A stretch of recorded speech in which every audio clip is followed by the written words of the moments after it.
warahmatullahi wabarakatuh. Perkenalkan, nama saya Ran Mutiara, jurusan Pendidikan Geografi. Baik, di sini saya akan menjelaskan materi tentang analisis wilayah dan tata ruang atau biasa disingkat dengan AWTR.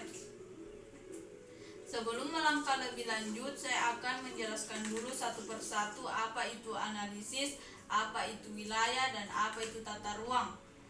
Analisis adalah penguraian suatu pokok atas berbagai bagiannya dan penelaahan bagi bagian itu sendiri serta hubungan antar bagian untuk memperoleh pengertian yang tepat dan pemahaman arti keseluruhan. Kemudian wilayah merupakan kesatuan geografis beserta segenap unsur terkait yang batas dan sistemnya ditentukan berdasarkan aspek administratif dan aspek fungsional. Untuk aspek administratif itu merupakan penentuan batas-batas wilayah secara sah, contohnya seperti wilayah Kolaka atau wilayah Kendari. Untuk aspek fungsional itu merupakan suatu wilayah dilihat dari fungsinya atau sektor apa yang berpotensi wilayah tersebut. Contohnya wilayah Kolaka dikatakan sebagai wilayah pertambangan karena merupakan satu sektor yang berpotensi di Kolaka. Kemudian tata ruang adalah wujud struktur ruang dan pola ruang.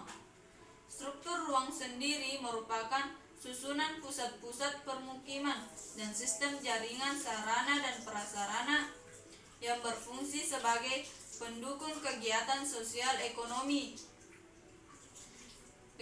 masyarakat yang secara hierarkinya memiliki hubungan fungsional. Sedangkan untuk pola ruang distribusi, peruntukan ruang dalam suatu wilayah yang meliputi peruntukan ruang untuk fungsi lindung dan peruntukan ruang untuk fungsi budidaya.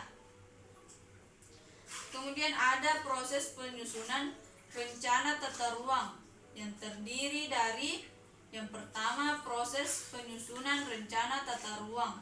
Proses penyusunan rencana tata ruang ini ada tahapan-tahapannya. Yang pertama, persiapan penyusunan. Yang kedua, pengumpulan data. Yang ketiga, pengolahan data dan analisis atau minimal meliputi perumusan konsepsi rencana dan penyusunan rancangan Perda provinsi tentang RT/RW provinsi yang dilaksanakan sesuai dengan ketentuan peraturan perundang-undangan. Kemudian proses penyusunan selanjutnya yang kedua itu pelibatan peran masyarakat dalam perumusan konsepsi rencana tata ruang. Yang ketiga, pembahasan rancangan perda tentang rencana tata ruang oleh stakeholder. Yang keempat, jangka waktu penyusunan dan penetapan rencana tata ruang maksimal 24 bulan. Jenis perencanaan tata ruang.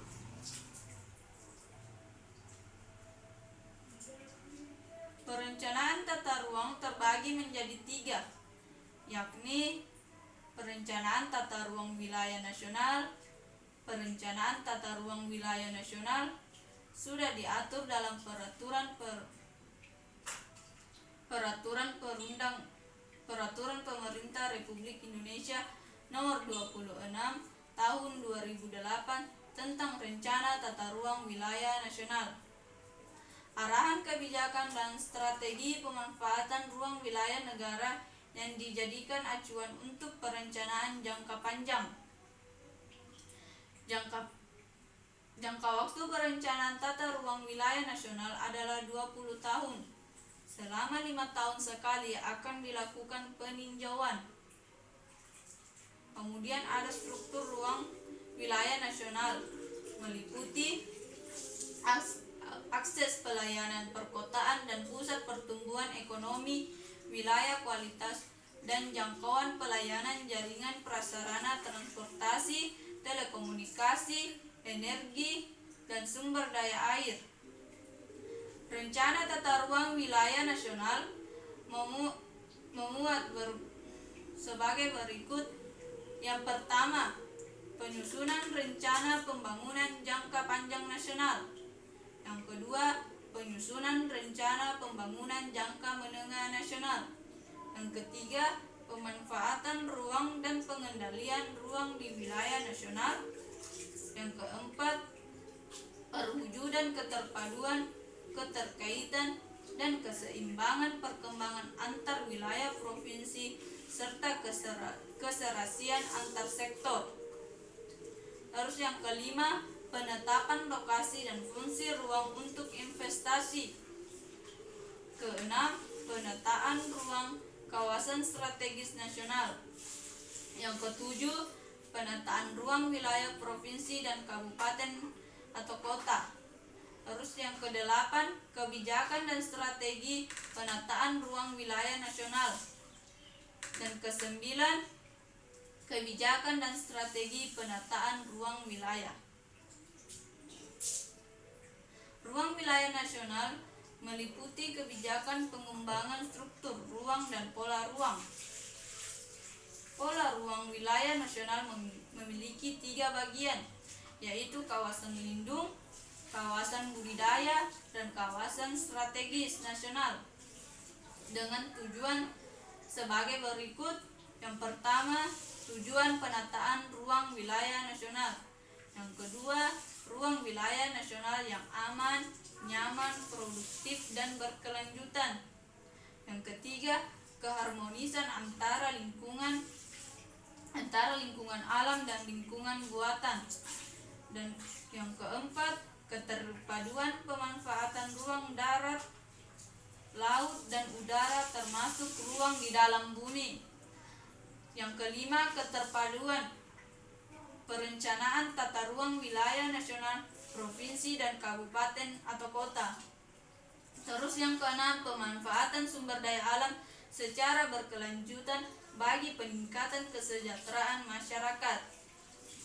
Selanjutnya, perencanaan tata ruang wilayah provinsi. Rencana tata ruang yang bersifat umum dari wilayah provinsi dalam penyusunan harus mengacu pada rencana tata ruang wilayah nasional. Pedoman tersebut dalam bidang penataan ruang dan rencana pembangunan jangka panjang daerah. Rencana tata ruang wilayah provinsi memuat sebagai berikut. Yang pertama itu tujuan, kebijakan, dan strategi penataan ruang wilayah provinsi. Yang kedua, rencana struktur ruang wilayah provinsi meliputi sistem perkotaan yang berkaitan dengan kawasan pedesaan. Yang ketiga, penetapan kawasan strategis provinsi. Yang keempat, arahan pemanfaatan ruang wilayah yang berisi indikasi program utama jangka menengah 5 tahunan. Yang kelima, arahan tata ruang wilayah provinsi yang berisi arahan peraturan zonasi, sistem provinsi, arahan perizinan, dan lainnya. Tujuan penataan ruang wilayah provinsi merupakan arahan perwujudan ruang wilayah provinsi yang diinginkan pada masa yang akan datang.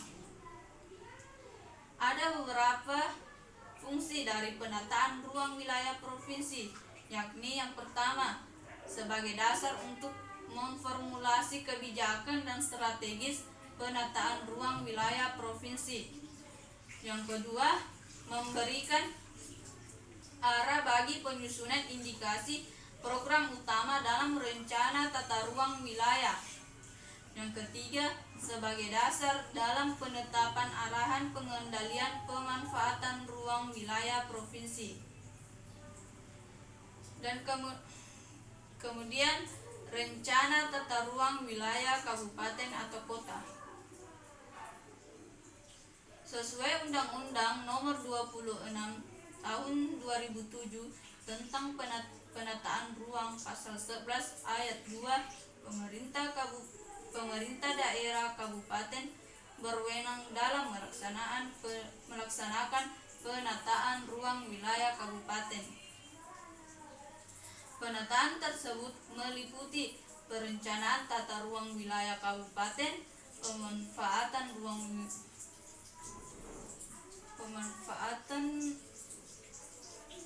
wilayah kabupaten dan pengendalian pemanfaatan ruang wilayah kabupaten. Kemudian ada fungsi rencana tata ruang wilayah kabupaten atau kota. Di antaranya, yang pertama, acuan dalam pemanfaatan ruang atau pengembangan wilayah kabupaten atau kota. Yang kedua, acuan untuk mewujudkan keseimbangan pembangunan dalam wilayah kabupaten atau kota. Yang ketiga, acuan dalam penyusunan rencana pembangunan jangka panjang daerah dan rencana pembangunan jangka menengah daerah. Terus yang keempat, acuan lokasi investasi dalam wilayah kabupaten atau kota yang dilakukan pemerintah, masyarakat, dan swasta. Yang kelima, pedoman untuk penyusunan rencana rinci tata ruang di wilayah kabupaten atau kota. Terus yang keenam, acuan dalam administrasi pertahanan. Selanjutnya ada manfaat rencana tata ruang wilayah kabupaten atau kota, yakni yang pertama, mewujudkan keterpaduan pembangunan dalam wilayah kabupaten atau kota. Yang kedua, mewujudkan keserasian pembangunan wilayah kabupaten atau kota dengan wilayah sekitarnya. Yang ketiga, menjamin terwujudnya tata ruang wilayah kabupaten atau kota yang berkualitas. Baiklah, sampai di sini materi yang dapat saya paparkan. Apabila dalam penyampaian materi saya terdapat masih banyak kekurangannya, mohon dimaafkan. Dan saya ucapkan wabillahi taufiq wal hidayah. Wassalamualaikum warahmatullahi wabarakatuh.